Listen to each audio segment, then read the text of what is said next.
Você já sonhou em cavar o chão e encontrar algo tão antigo, tão esquisito, que parece que veio de outro planeta ou de um filme de ficção científica? Bom, isso já aconteceu algumas vezes. Bem-vindo ao curioso mundo infinito, o lugar onde a gente mergulha de cabeça nos mistérios mais alucinantes que a história já guardou. E hoje, o foco tá nas descobertas arqueológicas tão inacreditáveis que vão te fazer coçar a cabeça e perguntar: sério que isso é de verdade?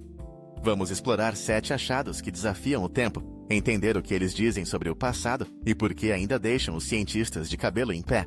A gente começa com o mecanismo de Antiquítera, uma engenhoca que parece um portal para outra dimensão, mas veio da Grécia Antiga. Em 1900, uns mergulhadores estavam explorando um naufrágio perto da ilha de Antiquítera, procurando esponjas, quando acharam um monte de destroços, estátuas, moedas e, no meio disso, uma caixa de bronze enferrujada, cheia de 30 engrenagens, ponteiros e inscrições que ninguém entendia. Datado do século I a.C., com 2000 anos, esse treco é um computador analógico. Isso mesmo, um computador da época das togas. Ele previa eclipses solares e lunares, mapeava constelações como Órion e até marcava as datas dos Jogos Olímpicos gregos. Imagina só, um filósofo de barba longa, sentado numa pedra, girando uma manivela para calcular quando a lua ia sumir do céu. Os cientistas levaram décadas para decifrar, usando raio-x para ver dentro, e descobriram que ele tinha precisão de relógio suíço, coisa que nem existia na época. Quem fez isso? Alguns acham que foi Arquimedes ou um gênio perdido no tempo. Tenta visualizar. Você acha uma máquina do futuro num baú de pirata? Dá pra acreditar que os gregos tinham esse cérebro todo? Será que a gente tá subestimando os antigos? Depois tem as linhas de Nazca, no deserto seco do Peru, que parecem um caderno de rabiscos de um gigante extraterrestre. Em 1930, pilotos que sobrevoavam a região olharam para baixo e viram figuras imensas desenhadas no chão. Um beija-flor de 120 metros, um macaco com cauda enrolada, uma aranha de 46 metros, tudo feito entre 500 anos antes de Cristo e 500 depois de Cristo pela cultura Nazca. São mais de 300 figuras e 70 quilômetros de linhas retas, tão grandes que só dá para ver direito de cima. E olha que ninguém tinha avião ou drone naquela época. Eles raspavam as pedras escuras do deserto para mostrar o solo claro embaixo, mas o trabalho era absurdo. Algumas linhas cruzam montanhas e vales, sem desviar 1 milímetro. Por quê? Uns dizem que eram oferendas para os deuses da chuva, outros que guiavam peregrinos ou marcavam estrelas como um mapa cósmico. Já ouviu a teoria maluca de que ETs ajudaram? Os cientistas riem, mas admitem. Ninguém sabe como planejaram isso sem subir para o céu. Picture você num balão, vendo um condor gigante se abrir no chão. Como eles mediram cada curva sem errar. É de explodir a cabeça. O terceiro é o Homem de Tollund, um cara que parece que morreu ontem, mas está congelado no tempo há 2.500 anos. Em 1950, 2 irmãos estavam cavando turfa num pântano da Dinamarca, quando a pá bateu em algo macio. Era ele, deitado de lado, com uma corda no pescoço, barba bem aparada, rugas na testa e até um olhar tranquilo no rosto mumificado. O pântano, com seu ácido natural, preservou tudo. A pele, os cabelos, até o estômago, que tinha restos de uma papa de cevada e sementes selvagens. A última janta dele, antes do fim. Os arqueólogos acham que foi um sacrifício humano, talvez para pedir fertilidade ou chuva, porque ele estava arrumado, com as mãos cruzadas, como numa despedida ritual. Imagina só, você cava o quintal e dá de cara com um homem te encarando, com olhos fechados e um sorriso leve, como se soubesse de algo que você não sabe. Por que escolheram ele? Era um criminoso ou um voluntário pros deuses? O pântano guardou o corpo, mas o segredo ficou enterrado com ele. Dá um frio na espinha, né? Aí vem Göbekli Tepe, na Turquia, um lugar que virou a história de cabeça para baixo.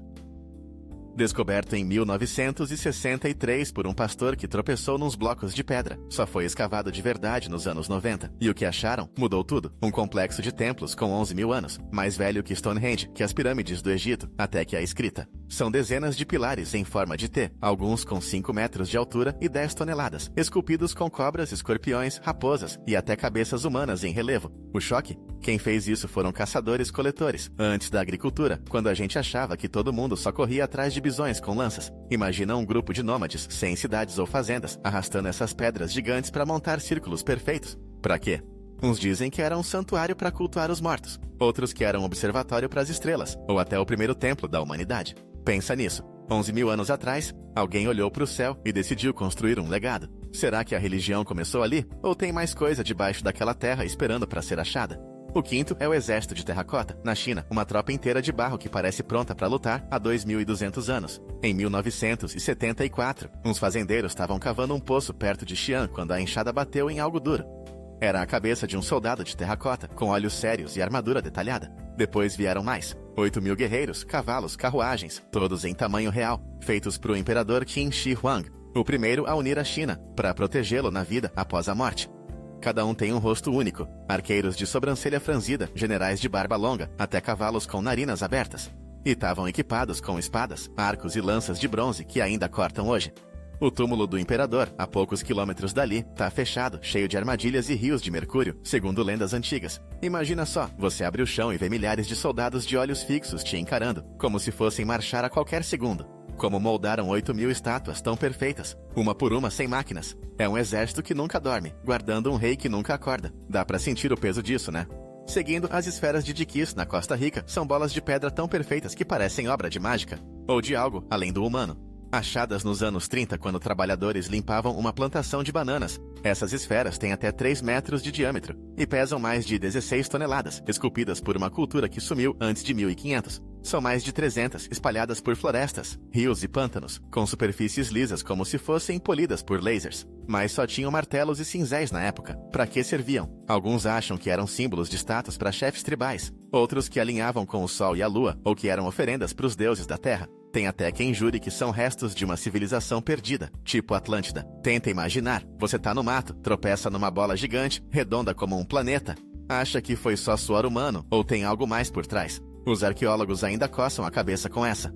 Por último, o manuscrito Voynich, um livro que é o rei dos enigmas, achado em 1912 por um vendedor de livros raros chamado Wilfrid Voynich. Com 600 anos, ele tem 240 páginas de pergaminho, cheias de desenhos esquisitos. Plantas que não crescem na terra, com raízes tortas e flores que parecem de Marte. Mulheres peladas em banheiras ligadas por tubos. E um texto em letras que ninguém nunca viu antes. Um alfabeto que nem os melhores linguistas, nem os supercomputadores de hoje conseguiram decifrar. São 38.000 palavras que não fazem sentido em nenhuma língua conhecida. Uns dizem que é um código secreto de alquimistas, outros que é um diário de um viajante do tempo. E tem quem ache que é só uma pegadinha medieval de um escriba muito criativo. Imagina você abrindo esse livro, vendo folhas cheias de estrelas impossíveis e letras dançando sem significado.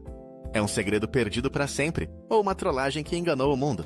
Tenta decifrar na sua cabeça. Consegue, ao menos, inventar uma história para ele.